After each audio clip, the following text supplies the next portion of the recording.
Commander, check out my co-pilot! So she installed herself into the new body without any help from you? Come on, Commander, don't you trust me?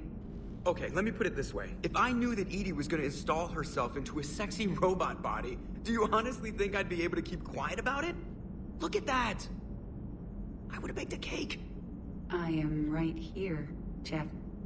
Yes, you are, Edie. Yes, you are. Joker, can you give me a diversion? Oh boy, can I!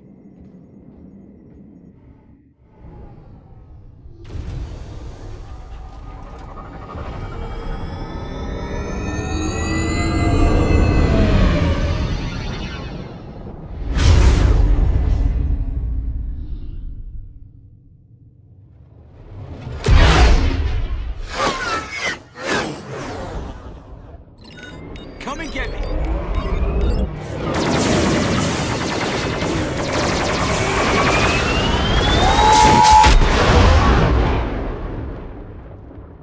Hey Jack, now that you're military, you gonna wear a uniform, or are you just getting the officer's bars tattooed on? Screw you, Flight Lieutenant. What the hell was that? Jack promised to watch your language in order to maintain the necessary professionalism we need from our teachers. What, does she have a swear jar or something? Because I bet if we empty that thing, we can afford another cruiser. Cover your ears, kids. Hey, Joker.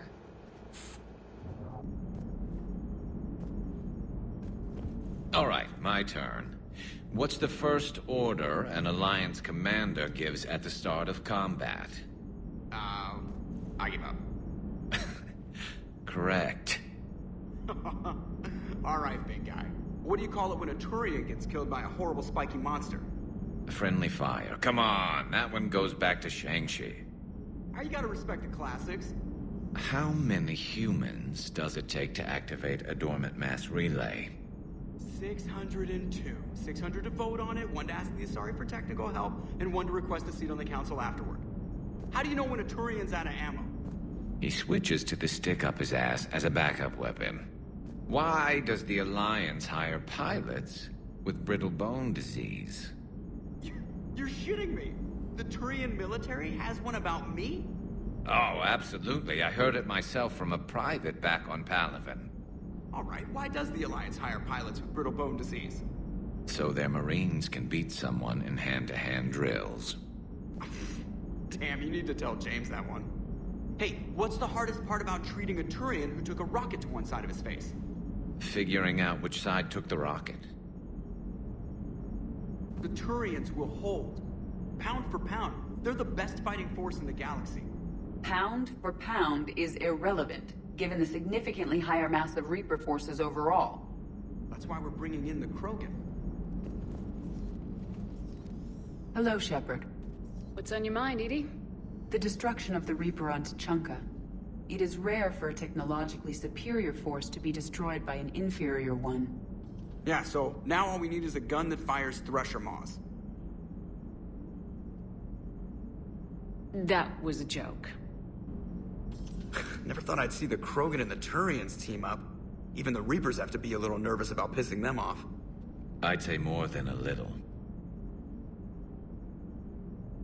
I'm sorry about Morden.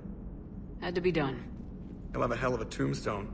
Cured the genophage, with a little asterisk, and then at the bottom it'll say, which he also created.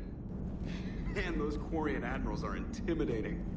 Nice job on the rescue mission, Commander. The Quarian civilians are getting hammered out there. Apparently putting a big-ass gun on an agriculture ship doesn't magically turn it into a dreadnought. Who knew? You don't agree with the Quarians arming their live ships? No, the gun's nice, but without armor, they're just glass cannons. They are also more likely to be targeted when armed. The Geth would have ignored unarmed civilian ships as tactically insignificant.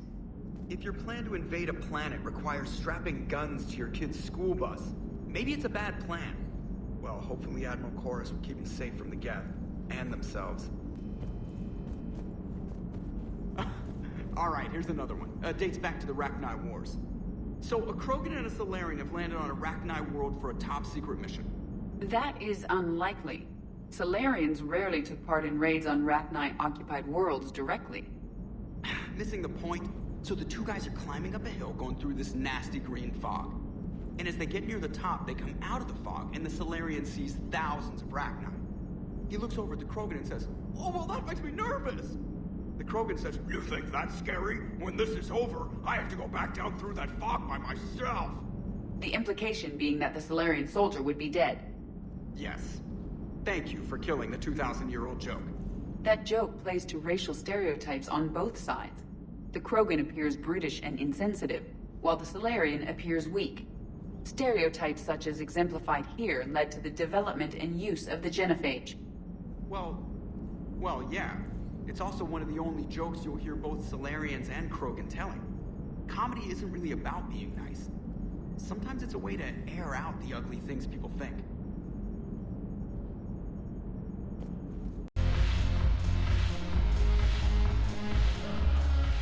Look at this! All it took was a Cerberus attack on the Citadel to get folks around here to pay attention to the war. How's this any different from normal? Can't you see the desperation? This isn't happy dancing. This is forget my problems dancing. Look at the arms. If a guy waves his arms like that, he's worrying about a lot more than looking stupid on the dance floor. That's surprisingly observant. I've had time to watch a lot of dancing from the sidelines. Speaking of which, Dancing? watching from the sidelines. What do you think about me and Edie? Why not? Because I could break a bone just from some light over-the-clothes action? It's always a risk. But then so are the Reapers. Yeah, I wasn't planning on dating Harbinger. You know what I mean. If we all ended up dead this time tomorrow, what would you regret? Getting a shattered pelvis. And a broken heart.